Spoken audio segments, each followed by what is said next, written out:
स्वागत है प्यारे बच्चों, आप सभी का एक नई वीडियो में। आज की वीडियो में मैं आप सभी को प्रश्नावली 2.3 के सभी क्वेश्चनों को सॉल्व कराऊंगा। यदि आप सभी को प्रश्नावली 2.3 के किसी भी क्वेश्चन को सॉल्व करने में समस्या आती है या कोई सा ऐसा क्वेश्चन है जो समझ में नहीं आ रहा है, तो आपको इस वीडियो को बड़े ध्यान से देखना है। पहला नंबर क्वेश्चन आपको दिया गया है, निम्नलिखित में से किससे शून्य निरूपित नहीं होगा। तो यहाँ पर सीधा सा अर्थ है, अगर आप इसको जोड़ रहे हो तो ये क्या यहाँ पर जीरो आएगा, इसको गुणा कर रहे हो क्या जीरो आएगा, भाग कर रहे हो तो जीरो आएगा, या घटा कर तब भाग कर रहे हो तो जीरो आएगा। आपको बताना है, जिसमें नहीं आएगा उसको आपको बताना है। ठीक है, तो चलो देख लेते हैं इसको किस प्रकार से करेंगे। कॉपी पर बढ़िया तरीके से आपको समझना है।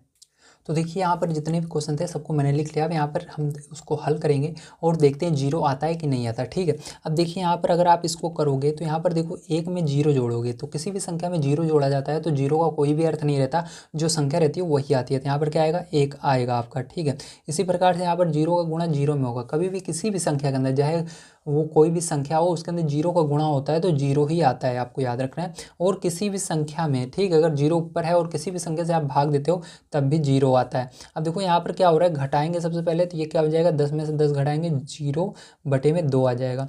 अब देखो इसको भाग दे दोगे, ठीक है, कि 2 से फिर से भाग दोगे, जिस प्रकार से ये था बिल्कुल उसी तरह से बन गया। तो यहाँ पर भी क्या आएगा, जीरो आएगा, क्योंकि हम जीरो में 2 से भाग दे रहे हैं। तो जीरो में किसी भी संख्या से भाग देने पर जीरो आता है।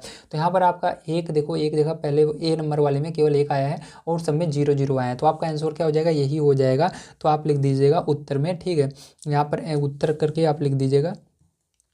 तो उत्तर में हम क्या लिखेंगे, ध्यान से देखिएगा। तो उत्तर में लिख देंगे ए। ठीक है, आपका ऑप्शन नंबर ए सही रहेगा। इसके अंदर आपको लिखना है क्योंकि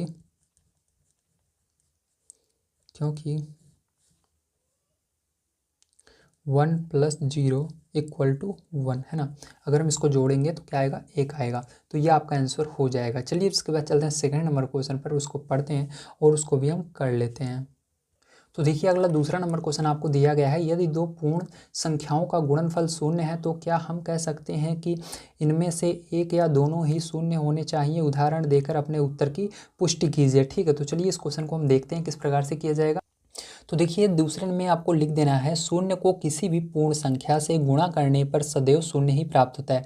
तो पूर्ण संख्या का अर्थ होता है जीरो से लेकर के अनंत तक की संख्या है, मतलब 0 1 2 3 कोई भी आप संख्या जीरो के आगे ले सकते हो। ठीक है, तो उसको पूर्ण संख्या कहते हैं। अब देखो इसके अंदर अगर आप कभी भी जीरो का गुणा करोगे तो आपका क्या आएगा, जीरो ही आएगा। तो यहाँ पर मैं एग्जाम्पल की मदद से समझा देता हूँ। तो लिखेंगे जैसे, ठीक है, क्योंकि हमको कहा गया है उदाहरण की मदद से समझाइए। तो जैसे यहाँ पर दो के अंदर हम क्या कर रहे हैं, जीरो का गुणा कर रहे हैं। तो मैंने बताया था किसी भी संख्या के अंदर जीरो का गुणा होगा, जीरो ही आएगा। ठीक है, इसके बाद देखो जैसे आप 10 में जीरो का गुणा करोगे तब भी आपका जीरो ही आएगा। अगर जीरो का गुणा हो रहा है तो वो जीरो बन जाएगी, चाहे जितनी बड़ी संख्या रहे। या आप यहाँ पर, ठीक है, 100 में भी अगर जीरो का गुणा करोगे तब भी ये क्या आएगा, जीरो ही आएगा। ध्यान रखना, चाहे जितनी बड़ी संख्या रहे। ठीक है, उसके बाद कहा जा रहा है जब दोनों संख्याएं कह रहे हैं जीरो रहे, ठीक, तब के लिए तो यहाँ पर लिख देंगे जब दोनों संख्याएं शून्य हो तो भी गुणनफल क्या आता है, शून्य आता है। तो इस प्रकार से लिख देंगे जब दोनों संख्याएं शून्य हो तो भी गुणनफल शून्य ही होगा। ठीक है, अब चलो इसका हम एग्जाम्पल की मदद से समझ लेते हैं। तो इसको उदाहरण की मदद से समझने के लिए एक जीरो ले लिया, दूसरी वाली संख्या भी जीरो रहेगी। अब जीरो का गुणा जीरो में होगा तो क्या आएगा, जीरो ही आएगा। ठीक, तो ये हो जाएगा इसका करेक्ट आंसर। ठीक है, तो यहाँ पर आपको इसके उत्तर में हाँ लिख देना है। क्या लिखना है उत्तर में इसके हाँ आ जाएगा। ठीक है, ये हो जाएगा। तो इस प्रकार से आप लिख लेंगे। ठीक है, तो चलिए अब हम चलते हैं नेक्स्ट क्वेश्चन पर, देखते हैं क्या दिया गया और उसको किस तरह से करेंगे। तो अगला क्वेश्चन यहाँ पर मैं आपको दिखा देता हूँ क्या दिया गया है। तो यहाँ पर तीसरा नंबर क्वेश्चन आपको दिया गया है, यदि दो पूर्ण संख्याओं का गुणनफल 1 है तो क्या हम कह सकते हैं कि इनमें से एक या दोनों ही 1 के बराबर होने चाहिए। उदाहरण देकर अपने उत्तर की पुष्टि कीजिए। तो चलिए इस क्वेश्चन को भी हम बढ़िया तरीके से समझ लेते हैं किस प्रकार से किया जाएगा। तो देखिए इसका अर्थ सबसे पहले समझ लीजिए। क्वेश्चन का अर्थ ये है कि अगर आप एक का गुणा किसी भी संख्या में करते हो, चाहे जो संख्या हो, क्या आपको एक ही प्राप्त होगा। तो उसके अंदर आपको लिख देना नहीं। तो इस तरह से लिख दीजिएगा, एक का गुणा किसी भी पूर्ण संख्या में करने पर एक प्राप्त नहीं किया जा सकता। ठीक है, तो इसका उदाहरण मैं देकर आपको समझा देता हूँ। तो यहाँ पर लिखेंगे जैसे, ठीक है, जैसे में आपको लिख देना, यहाँ पर हम क्या कर रहे हैं, 5 में 1 का गुणा कर रहे हैं। तो 5 में 1 का गुणा करोगे तो 1 मिलेगा, नहीं, गलत, 1 नहीं मिलेगा, 5 मिलेगा। ठीक है, इसी प्रकार से आप कोई भी संख्या ले लीजिए, जैसे हमने ले लिया 7 में 1 का गुणा कीजिए तो क्या आपको 1 मिलेगा, नहीं, 7 मिलेगा। इसी प्रकार से अगर आप यहाँ पर 12 लेते हो तो 12 में 1 का गुणा करोगे तो क्या 12 मिलेगा? नहीं, 12 नहीं मिलेगा यहाँ पर। सॉरी, 12 का गुणा 1 में करोगे क्या 1 मिलेगा? नहीं, 12 मिलेगा। ठीक है, तो यहाँ पर कहा जा रहा था क्या किसी भी संख्या में 1 का गुणा करेंगे तो 1 मिलेगा? नहीं, जो 1 का गुणा किसी भी संख्या में करेंगे तो बड़ी वाली संख्या मिलती है, ध्यान रखना, जो बड़ी वाली संख्या रहती है। ठीक है, 1 नहीं मिलता है, तो ये हो जाएगा। ठीक है, अब आपसे पूछा जा रहा था क्या यदि दोनों ही क्या हो, एक हो, तब उसके लिए बताइए। तो उसके लिए हाँ 1 मिलेगा, अगर दोनों संख्याएं 1 है तो 1 मिल जाएगा। तो इस तरह से लिख दीजिएगा, यदि दोनों संख्याएं 1 हों तो गुणनफल 1 होगा। ठीक है, अब इसको हम एग्जाम्पल की मदद से समझते हैं। जैसे 1 और 1 दोनों का गुणा होगा तो क्या मिलेगा? 1 ही तो आएगा। जी हाँ, 1 ही आएगा। तो ये क्या हो जाएगा? यही करेक्ट आंसर हो जाएगा। तो इसके अंदर आपको लिख देना है आंसर में। तो यहाँ पर आंसर में आपको उत्तर में लिखना है, अगर दोनों ही 1 होंगे तभी हमको 1 मिलेगा। एक अगर जैसे एक संख्या 1 होगी तो नहीं मिलेगा। ठीक है, तो यहाँ पर आपको क्या लिख देना है? उत्तर में लिख देना है दोनों संख्याएं 1 होनी चाहिए। ठीक है, दोनों संख्याएं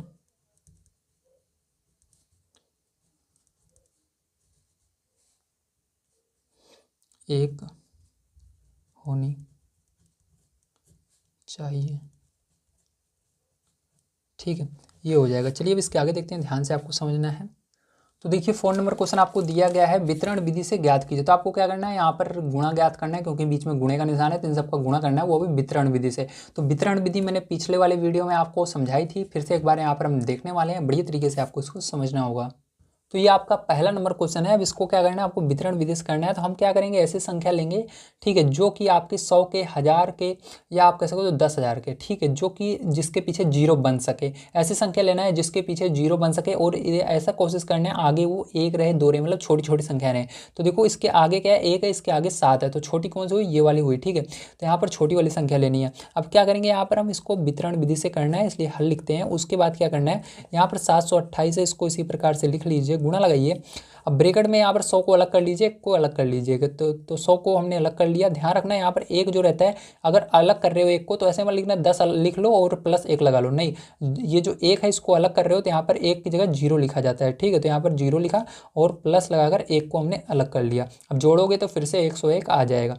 अब इसका गुणा करना है, तो पहले 728 का गुणा 100 में होगा, तो यहाँ पर लिखेंगे 728 गुणे 100। ठीक है, फिर उसके बाद बीच में प्लस है, प्लस लगाएंगे, फिर 728 का गुणा 1 में होगा, तो यहाँ पर लिखेंगे 728 गुणे 1। ठीक है, अब देखो यहाँ पर क्या करेंगे? 728 का 1 में गुणा करेंगे तो हो जाएगा 728। 2 जीरो है तो 2 जीरो लगा देंगे, प्लस यहाँ पर देखो इस एक के अंदर गुणा होगा तो 728 आएगा। अब देखो इन दोनों को जोड़ लेंगे तो क्या आएगा? आपका ध्यान से समझना है। जब आप इस पूरे को जोड़ लोगे तो यहाँ पर आ जाएगा आपका 73,528। कितना आ जाएगा?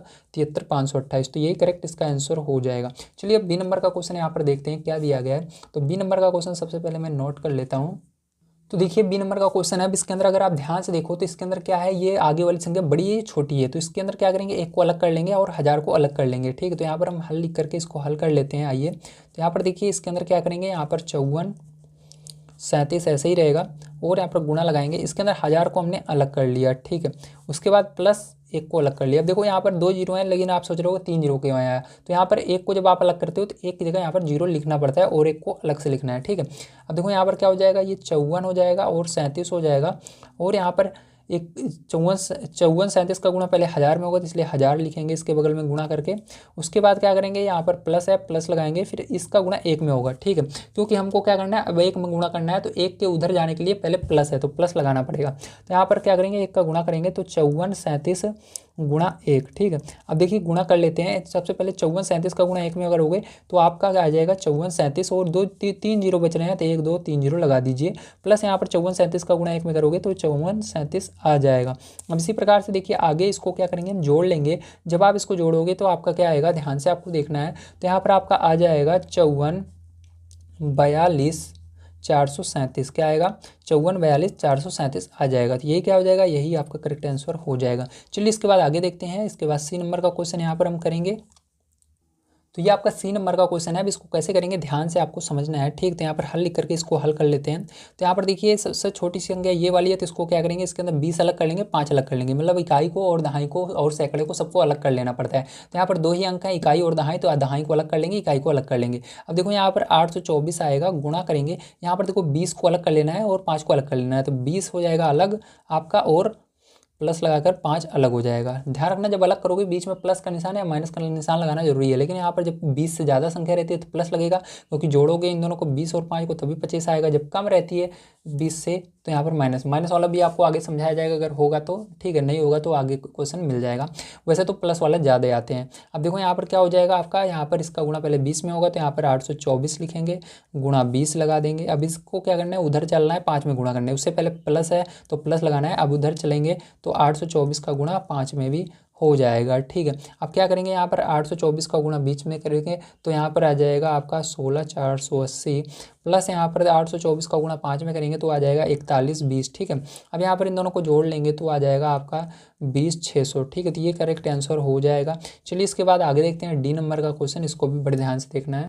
तो देखिए अगला क्वेश्चन है, इसके अंदर देखो छोटी संख्या कौन सी है, ये वाली है, ठीक। तो इसके अंदर देखो इकाई, दहाई, सैकड़ा, इसके अंदर देखो इन सब में जो हम देख रहे थे, पीछे थोड़ा दिखा देता हूँ, इन सब में देख रहे थे बीच में क्या था, 0 था, लेकिन इसके अंदर बीच में 0 नहीं आ रहा है। इसके अंदर आप देख सकते हो क्या आ रहा है, 2 आ रहा है। तो क्या करेंगे, इकाई को अलग कर लेंगे, दहाई को अलग कर लेंगे, सैकड़े को अलग कर लेंगे। कैसे करेंगे, ध्यान से समझिएगा, इस तरह के क्वेश्चन आपसे पूछे जा सकते हैं, इसलिए बड़े ध्यान से समझिएगा। इसको 42 जो है 75 जो है ऐसे ही रहने दीजिएगा, गुणा लगाइएगा। यहाँ पर देखो 100 को अलग कर लेंगे, क्योंकि यहाँ पर 1 है, इसके आगे आपको कैसे अलग करना है ध्यान से समझिएगा। 1 के आगे कितनी संख्या है, 2, तो 2 जीरो लगा देना यहाँ पर, इसके आगे 1 के प्लस लिखना। 2 के आगे कितनी संख्या है, एक संख्या केवल 5 है, तो आपको क्या करना है, 1 जीरो, जितनी संख्या रहे उसके आगे उतने जीरो। 5 के आगे कितना संख्या है, एक भी नहीं, तो केवल 5 लिख दीजिए। अब देखो यहाँ पर क्या करेंगे, गुणा करेंगे एक एक का, तो यहाँ पर क्या करेंगे, सबसे पहले इसका गुणा 100 में करेंगे, ठीक। तो यहाँ पर 4, 2, 7, 5 का गुणा 100 में करोगे तो यहाँ पर इसका गुणा 1 में होगा तो ये पूरी संख्या आएगी, और 2 जीरो बच रहा है, 2 जीरो लगा देंगे, ठीक। डायरेक्ट कर रहा हूँ मैं। और इसी तरह से फिर आप देखो प्लस है, आपको अंदर देखना है, क्योंकि अब हम चल रहे हैं 20 के अंदर गुणा करने इसका, तो उससे पहले प्लस है तो प्लस लगाना। अब इसका गुणा क्या करेंगे, 2 में करेंगे सबसे पहले, तो 2 के अंदर करोगे आप इसका गुणा, ठीक है। जब इसका गुणा 2 में करोगे तो आपका 855 आएगा, कितना आएगा, 855 आ जाएगा, ठीक है। तो यहाँ पर क्या करेंगे, 8,550 आएगा, कितना आएगा, इसका गुणा जब इसके अंदर करेंगे 8,550 आएगा, ठीक। तो 8,550 आएगा आपका। अब 1 जीरो बच रहा है तो 1 जीरो भी लगा देंगे। इसी प्रकार से प्लस लगाएंगे, अब इस पूरे का गुणा, क्यों प्लस क्यों लगाया, क्योंकि अब हमको 5 में इस संख्या का गुणा 5 में करना है, तो उससे पहले प्लस है तो प्लस लगा देना। अब उसके बाद इसका गुणा 5 में करेंगे, तो 5 के अंदर करोगे तो आपका आएगा 21, 37, 5, ठीक है। तो ये आ जाएगा। अब इसलिए मैं इसको इस तरह से नहीं बताया वितरण विधि से, जिस तरह गुणा करते हैं, क्योंकि यहाँ पर नहीं आता, जगह कम थी, ठीक, इसलिए नहीं बता पाया, आपको समझ गए होंगे। अब देखो यहाँ पर क्या करेंगे, यहाँ पर अब हम इन सबको जोड़ेंगे, ठीक। इन सब जो आंसर आपके आए हैं इन सबको क्या करना है, आपको जोड़ लेना है, ठीक। जब आप जोड़ लोगे तो आपका आ जाएगा 53, 43, 75, ठीक। तो ये क्या हो जाएगा, यही करेक्ट आंसर इसका हो जाएगा। चलिए इसके बाद लास्ट क्वेश्चन देख लेते हैं इसका। तो देखिए आपका यहाँ पर अगला क्वेश्चन ई नंबर का है, ठीक। तो इसको ध्यान से समझिएगा। यहाँ पर देखिए 504 गुणे 35, तो यहाँ पर छोटी संख्या ये है, लेकिन इसके अंदर गुणा नहीं करेंगे। क्यों नहीं करेंगे, क्योंकि इसके अंदर जीरो बन रहा है, देखो ये 500 के बिल्कुल करीब है, इसलिए इसको अलग कर लेंगे। तो यहाँ पर हम हल लिखेंगे और इसको हल करते हैं। तो यहाँ पर क्या करेंगे, इसको 500 को अलग कर लेंगे और 4 को अलग कर लेंगे, ठीक है। अब ब्रैकेट में इसको कर लेते हैं और इसके अंदर 35 का गुणा कर देना है। अब चलो गुणा करते हैं, ध्यान से देखिएगा। 500 का गुणा पहले 35 में होगा, या ऐसे कह सकते हो 35 का गुणा 500 में होगा। तो चलो 35 का गुणा हम 500 में कर लेते हैं। उसके बाद क्या करना है, 35 का गुणा 4 में भी करना है, इसलिए उससे पहले प्लस है तो प्लस लगाना जरूरी है इधर आने के लिए। अब इसके अंदर क्या करेंगे, 35 के अंदर गुणा करेंगे 4 का, ठीक है। चलो अब कर लेते हैं भैया गुणा। तो यहाँ पर क्या हो जाएगा आपका 175 और 2 जीरो आ जाएंगे, प्लस यहाँ पर गुणा करोगे तो आपका 140 आ जाएगा। अब देखो यहाँ पर क्या हो जाएगा, इन दोनों को जोड़ लेंगे तो यहाँ पर आ जाएगा 1764 जीरो, ठीक। तो ये क्या हो जाएगा, यही करेक्ट आंसर हो जाएगा। चलिए इसके बाद लास्ट क्वेश्चन देखते हैं, जो कि आपकी बुक का लास्ट क्वेश्चन है इस एक्सरसाइज का। तो इस एक्सरसाइज का लास्ट क्वेश्चन आइए देख लेते हैं क्या दिया गया है।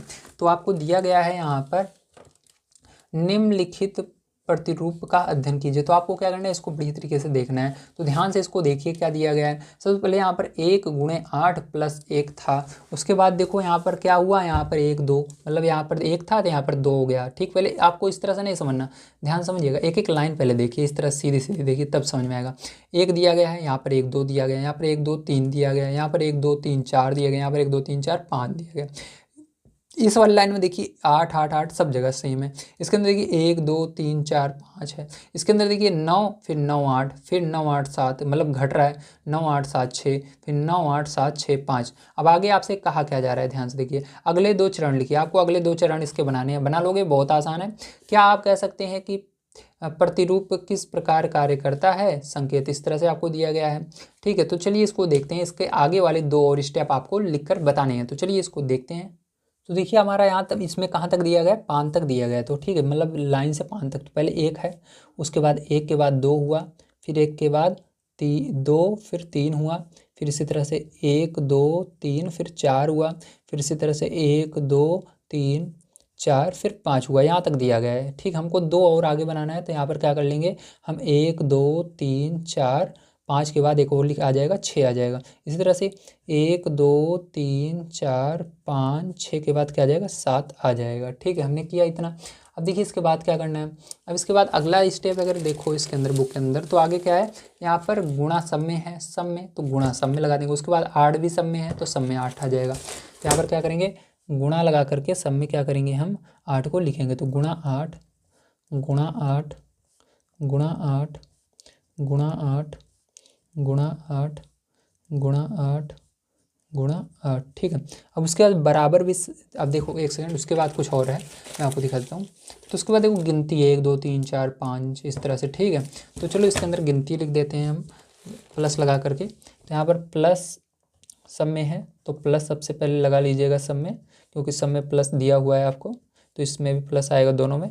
इसका गिनती है 1 2 3 4 5 6, फिर क्या आ जाएगा, 7 आ जाएगा। ओके, अब देखिए इसके बाद क्या करना है, आपको बराबर करके इसका आंसर लिखना है। ठीक है, अब देखो आंसर किस तरह से आएगा, ध्यान समझना है। ठीक है, इसके अंदर अब देखो इसके अंदर क्या है, 9 था, फिर 9 8, फिर 9 8 7, मतलब एक एक घटते हुए चल रहा है, मतलब एक एक घटाते हुए लिखना है। ठीक है, आपको 9 था, फिर 9 8, फिर 9 8 7, फिर 9 8 7 6, 9 8 7 5, फिर 9 8 7 6 4 5 और 4, इस तरह से आपको करना है। तो चलो इसको कर लेते हैं। तो यहाँ पर क्या रहेगा, 9 रहेगा सबसे पहले, उसके बाद दूसरे वाले में 9 के बाद 8 आ जाएगा, इसमें क्या आ जाएगा, 9 के बाद 8 के बाद 7 भी आ जाएगा। इसके अंदर क्या आ जाएगा, 9 8 7 और एक और आ जाएगा, 6 आ जाएगा। घटाते हुए चलना है, ठीक, घटते क्रम में। 9 8 7 6, फिर यहाँ पर 5 आ जाएगा। इसके अंदर क्या आ जाएगा, 9 8 7 6 5 और 4 भी आ जाएगा। इसके अंदर क्या आ जाएगा, 9 8 7 6 5 4 और इसके अंदर 3 भी आ जाएगा। आपको दिख रहा होगा, नहीं दिख रहा है, चलिए अब दिख गया ना। इस तरह से आपको करना है। तो आप सभी को सारी चीज़ें समझ में आ गई होंगी, किस तरह से इस तरह के क्वेश्चन किए जाते हैं। बहुत ही आसान होते हैं अगर आप समझ जाओ तो तरीके को। ठीक है, तो आज की वीडियो में मैंने आप सभी को ये प्रश्न वाली पूरी कंप्लीट करवा दिया है। अगर आप सभी को ये वीडियो पसंद आया हो तो प्लीज़ लाइक कीजिएगा, चैनल को सब्सक्राइब कर लीजिएगा। मिलते हैं अगली वीडियो में। वीडियो देखने के लिए धन्यवाद। आप सभी का दिन शुभ हो। Thank you very much.